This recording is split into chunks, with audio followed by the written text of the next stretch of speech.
It is wonderful to be here. Thank you to Ed Gillespie. Thank you for that wonderful, warm welcome. I'm Mike Pence.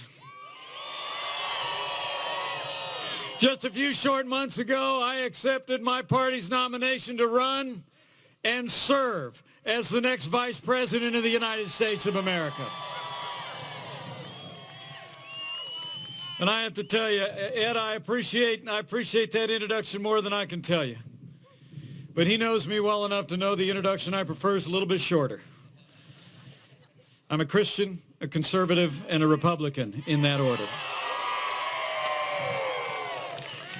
And I got to tell you, I joined this campaign in a heartbeat because you have nominated a man for president who never quits, who never backs down. He is a fighter. He is a winner. Until very recently, it seemed like he was out there fighting all on his own. But now this movement is coming together. This state is coming together. And we're going to elect Donald Trump as the next president of the United States of America. But it's great to be in Virginia. We had a little debate last night.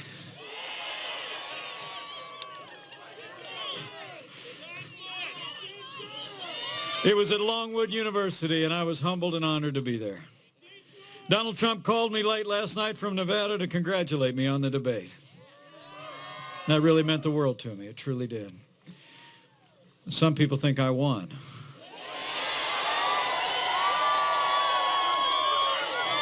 But I'll leave that to others. You know, what I can tell you is from where I sat, Donald Trump won the debate. Donald Trump's vision to make America great again won the debate. And when we take that vision to every corner of Virginia and every corner of this great nation, this movement, that man, and that vision are going to win all the way to the White House. You know, I truly do believe Donald Trump embodies the American spirit. Strong, freedom-loving, independent, optimistic, and willing to fight every day for what he believes in, and he's going to make America great again. I promise you that. You know, people ask me sometimes, say, what is it about Donald Trump? And I say, you know, I'm from south of Highway 40 in Indiana. We speak pretty plainly down that way. We got a Hoosier in the crowd. Good to see you. And I thought, you know, I tell people, I say, what is it about that? I said, Donald Trump just gets it. You with me? I mean, he's a genuine article. He's a doer in a game usually reserved for talkers. And when Donald Trump does his talking, he doesn't go tiptoeing around all those thousands of rules of political correctness that the media puts in the way of men and women that want to make a difference. He speaks from his mind. He speaks from his heart. The American people hear him loud and clear, and they're going to send that man and that message all the way to the Oval Office.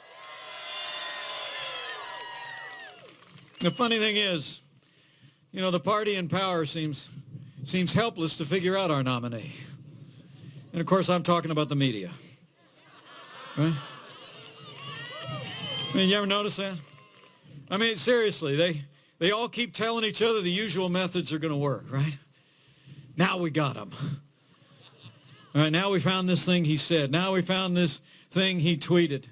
They think they finally done him in. Then you turn on the television next morning, and Donald Trump is still standing stronger than ever before and fighting for the American people. It really is fun to watch. You know, the thing about Donald Trump is he's never forgotten. He's never forgotten the men and women who built this nation.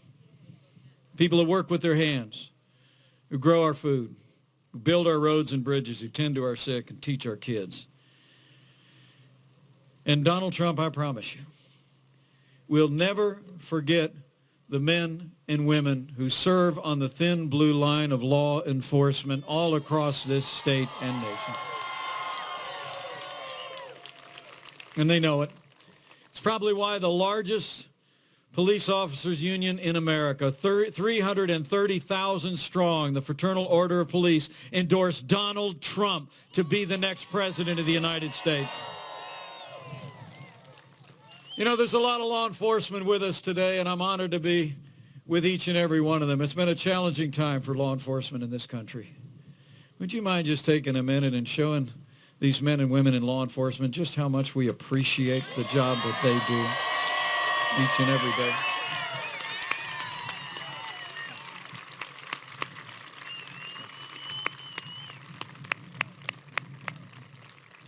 I promise you, as Chief Law Enforcement Officer of the United States, President Donald Trump will stand with the men and women who serve in law enforcement. We will provide them with the resources and the tools that they need to restore law and order to every city and every town in this nation, protect our families, and go home safe to theirs. You know, it really is remarkable when you think about the choice in this election. At the very moment when America's crying out for something new and different, the other party has answered with a stale agenda in the most predictable of names. I mean, it really is pretty amazing. At a time when people in both political parties are restless for change, we know we can have government as good as our people again. The other party has nominated someone who literally personifies the failed establishment in Washington, D.C. So, Virginia, can I just ask you to decide here and now, the first stop on my bus tour, that we shall resolve over the next 33 days to not rest, to not relent until we ensure that Hillary Clinton will never be elected president of the United States of America.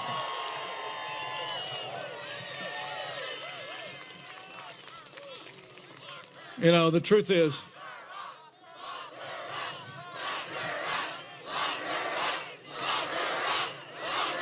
the truth of the matter is that this campaign's been amazing to be a part of. I mean, it's like 2-on-1 out there every day with the media doing half of Hillary Clinton's work for her.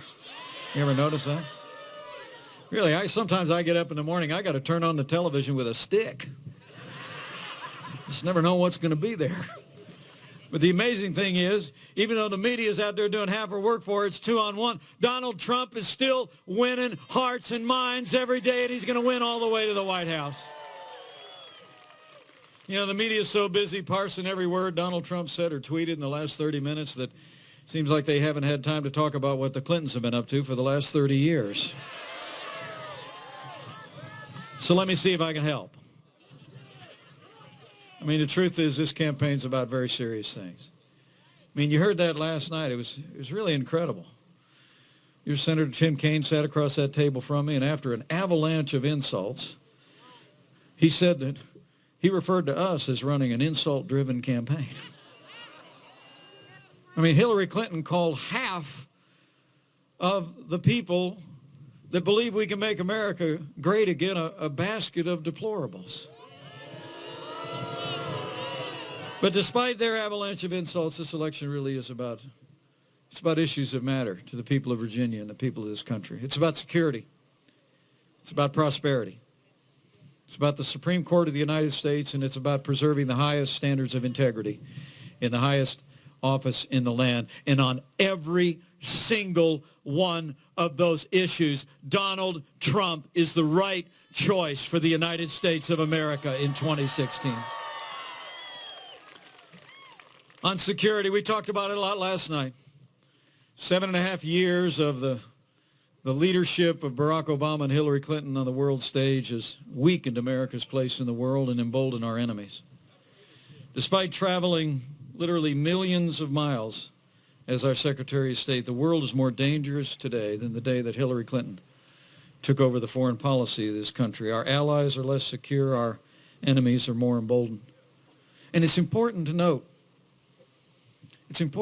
that it was Hillary Clinton who failed to negotiate a status of forces agreement in Iraq that resulted in all U.S. military forces pulling out of those hard-fought gains that had been won by the American soldier by 2009. and created a vacuum in which ISIS was literally able to be conjured up out of the desert to overrun vast areas that had been won at great sacrifice by the American soldier. You know, I see today a few people wearing caps that acknowledge their service to this country. Would you mind either standing or sliding your hand in the air? If you wore the uniform of the United States of America, would you let us say thanks one more time?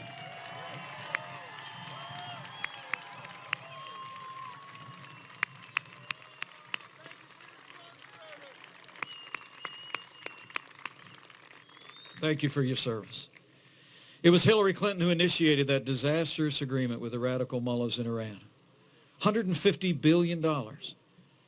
And as I said last night, for years we imposed punishing sanctions on Iran and said that they would never go away until Iran completely abandoned its nuclear ambitions. And what we did was deliver $150 billion. And all we got was a delay of game. Because when the period of the agreement runs out, there's no restrictions at all on Iran development. The leading state sponsor of terror, able to develop a nuclear weapon. And the worst of it was that on the day that Iran released 4 American hostages, this administration, with the full support of Hillary Clinton and Tim Kaine, delivered $400 million in cash on a wooden pallet in a ransom payment to a terrorist sponsoring state. You know, it really is extraordinary. Now, the White House said it wasn't a ransom, but, you know, the Iranians said it was. And I'll make you a promise. When Donald Trump becomes president of the United States, we're not going to be paying ransom to terrorists or terror-sponsoring states. They're going to pay a price. They'll pay a price if they threaten or detain the people of this country. And lastly, you know, it was Hillary Clinton and her State Department who left Americans in harm's way in Benghazi at a State Department facility. Then she told the parents of the fallen, when their hallowed remains arrived at Dover Air Force Base, she told them it was because of a filmmaker in Florida. When she knew full well she'd sent an email to her own daughter on the very night of the attack that it was an al-Qaeda-style terrorist attack. When she was questioned on that, she actually said, "What difference at this point does it make?" Well, let me tell you, as a proud father of a United States Marine, let me say this. Anyone who said that, anyone who did that, should be disqualified from ever serving as Commander-in-Chief of the Armed Forces of the United States of America. We cannot have 4 more years. We cannot have 4 more years apologizing to our enemies and abandoning our friends.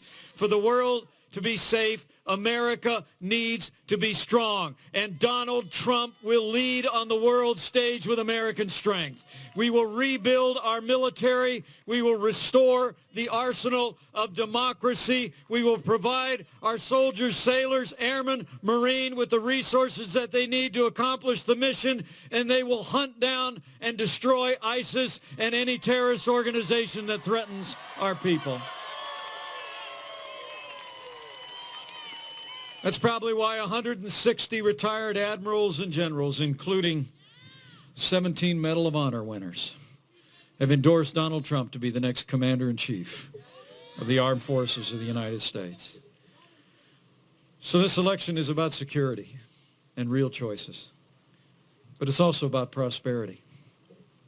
Now, we heard again tonight, didn't we, or last night, we heard that things have gotten better in the economy in this country. It's incredible. We're in the midst of the slowest economic recovery since the Great Depression. Millions of more people are living in poverty today than the day that Barack Obama became president of the United States. But Hillary Clinton's plan is more of the same. More taxes, more regulation, more Obamacare, more of the war on coal that is stifling the American economy. It really is astonishing. I mean, there's a lot of talk about taxes last night. My counterpart sounded like a broken record over there. And I said to him, all you need to know about taxes in this election is simple.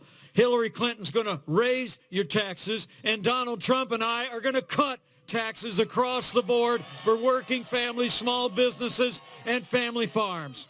We're going to end death taxes once and for all. We're going to lower business taxes in America so businesses in Virginia can grow and keep jobs here in the United States and not see them going overseas.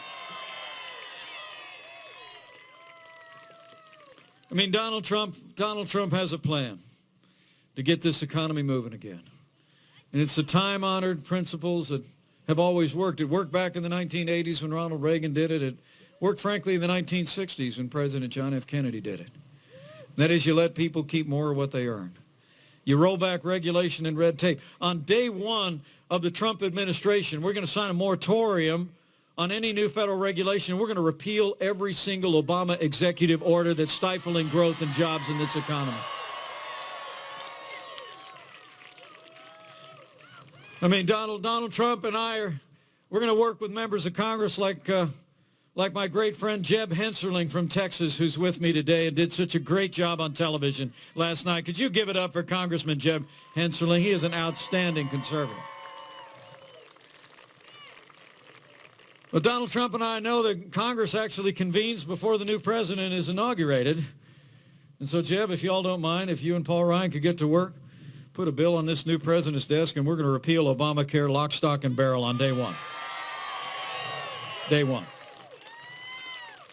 And Donald Trump and I also know that the strength of this nation can be found in the vast natural resources of this nation to get this economy moving again. We're going to end the war on coal once and for all. We're going to develop an all-of-the-above energy strategy, call forth the power of this nation, and lower the cost of energy. And lastly, when Donald Trump becomes negotiator-in-chief. You with me on that? Okay. All right. We're talking trade now. I mean, negotiator-in-chief isn't in the Constitution yet.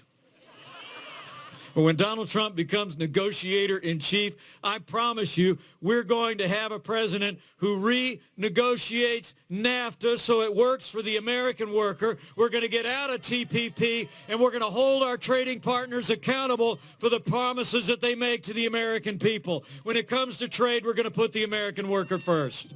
Donald Trump will see to it. You know, the truth is they tell us this economy is the best that we can do. But Donald Trump and I know different. It's not the best that we can do. It's just the best they can do. And when Donald Trump becomes president of the United States, we're going to put those common sense conservative principles into practice, and we're going to get the economy of Virginia and the economy of the United States of America back on the move.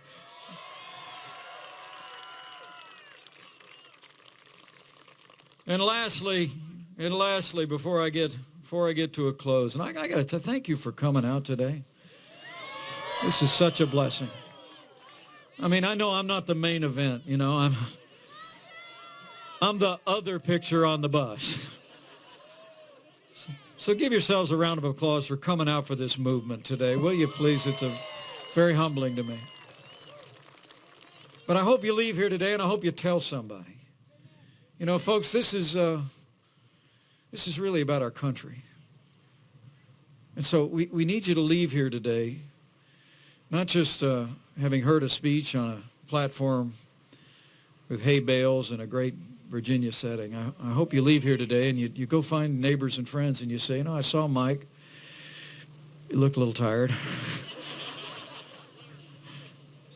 But he reminded me, this is, despite all of the distractions that come up in this campaign, it's about big issues. It's about security, about a stronger America standing tall on the world stage again, right? It's about a more prosperous America that gets this economy moving again for all of our people. But I also want you to tell them that while we're electing a president for the next 4 years, that president's probably going to set the course and direction of the Supreme Court of the United States for the next 40 years. And we better think long and hard about that. Okay? We really do. I mean, I don't think I need to tell the people of Virginia about the Constitution. I don't think I need to talk to people about James Madison. I I think I need to tell you about the miracle of that document and the God-given liberties that are enshrined there.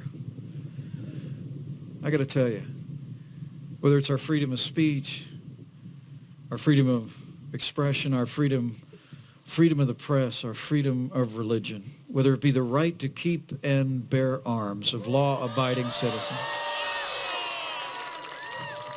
whether it be all the God-given liberties enshrined in our Constitution, let me just say this. We have to decide here in the home of James Madison, in the great Commonwealth of Virginia, we have to decide here and now, for the sake of our Constitution, for the sake of the rule of law, for the sake of all of our God-given liberties, that the next president of the United States to make appointment to the Supreme Court will be President Donald Trump.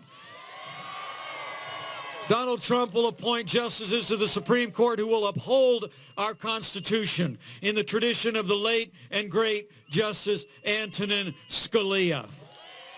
They will interpret the Constitution and uphold our laws. They will not legislate from the bench. They will be strict constructionists, and the American people will be proud.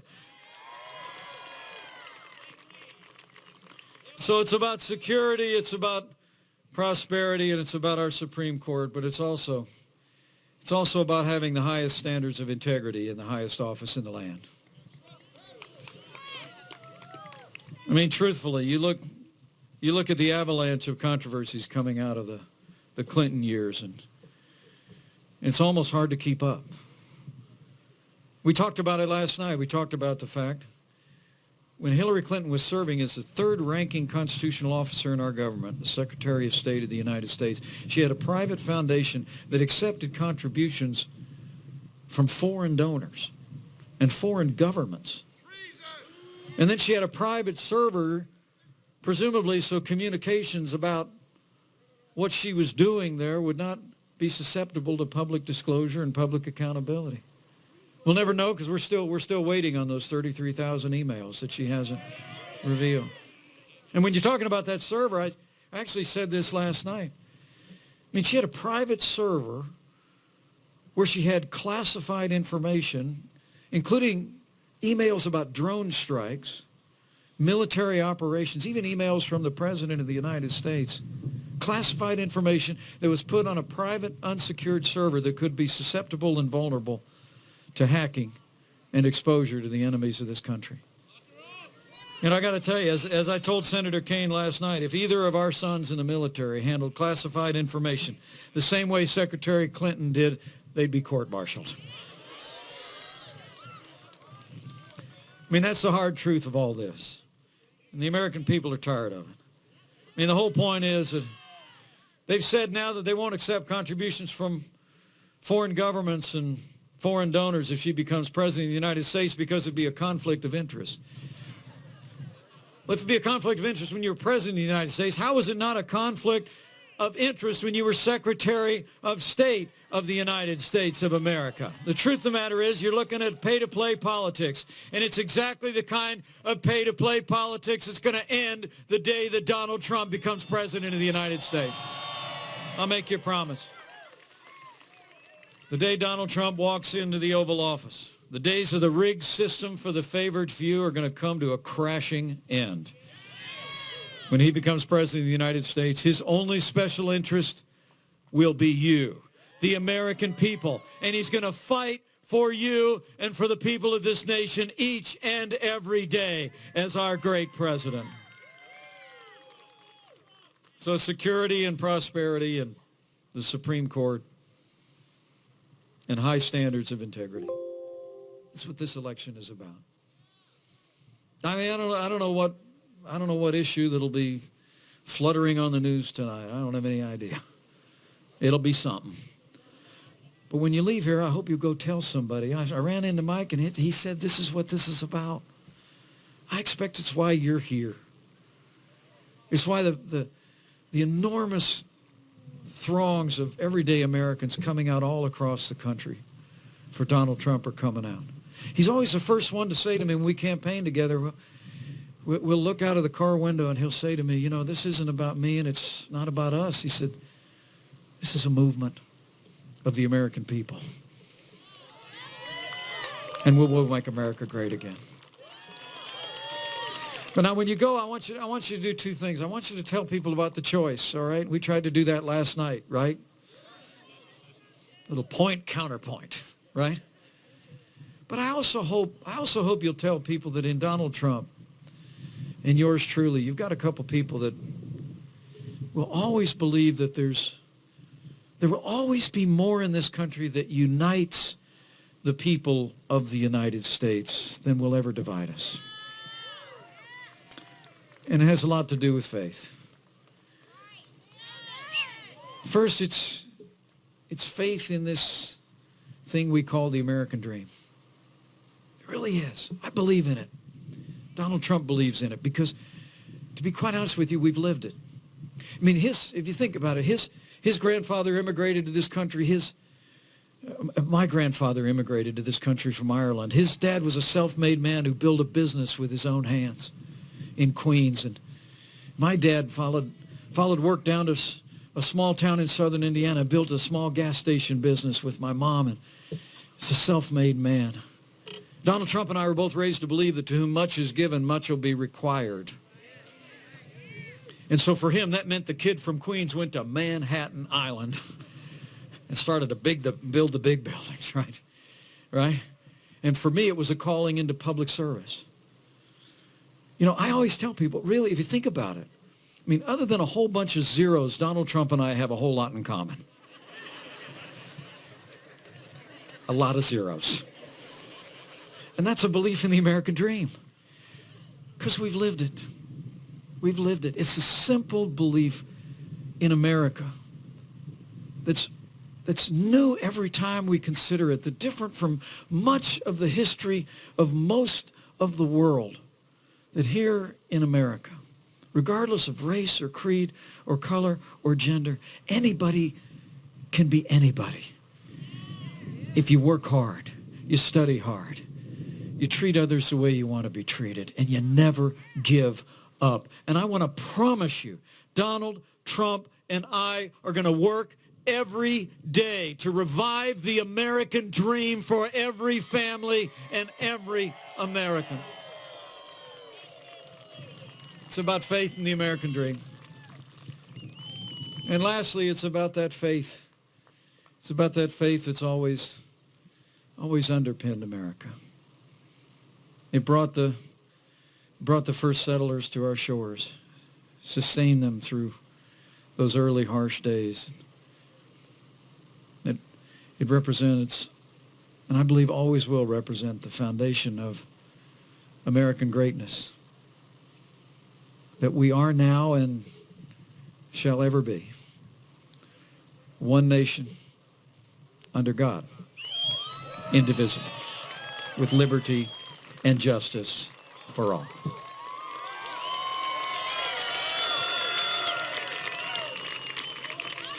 So the choice could not be more clear. The American people can elect someone who literally personifies a failed establishment in Washington, D.C. or Virginia. We can do different. And that is, we can elect a leader, a truth teller, a broad-shouldered man who will fight every day to make America great again. That's the choice that we face. But we got to lay it out. So I'm going to lay it out for you one more time. And then I'll let you get to lunch. This is another time for choosing.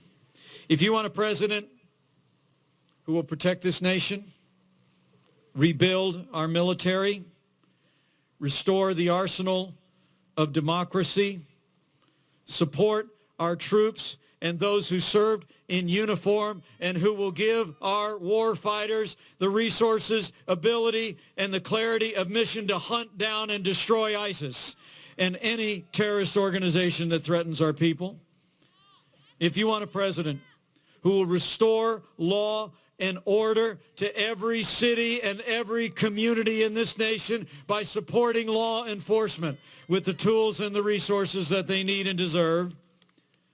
If you want a president who will cut taxes, grow this economy, squeeze every nickel out of that bloated federal bureaucracy and repeal Obamacare lock, stock, and barrel.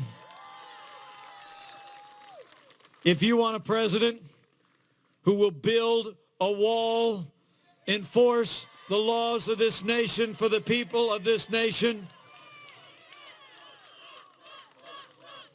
and end illegal immigration once and for all.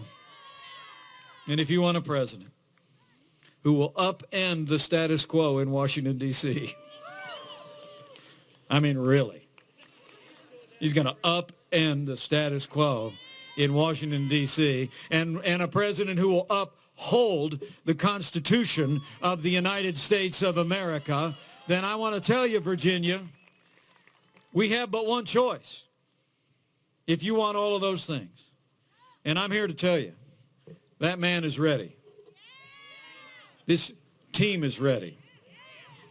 This movement is ready. If you will go make sure that Virginia is ready, we will elect Donald Trump as the 45th president of the United States of America, and we will make America great again.